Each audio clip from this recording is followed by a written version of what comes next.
they, them, their, as singular pronouns. They, them, and their are commonly used as plural pronouns to refer to multiple individuals or objects.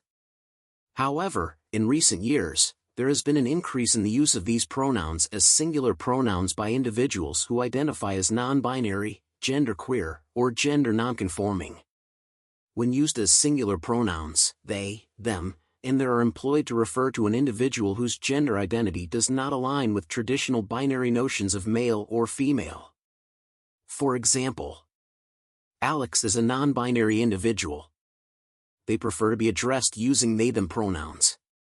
Robin uses they-them pronouns. Their favorite hobby is reading. Using these pronouns in the singular form can help create a more inclusive and respectful environment for individuals who do not identify within the gender binary. It acknowledges and validates their gender identity by using language that affirms their self-expression.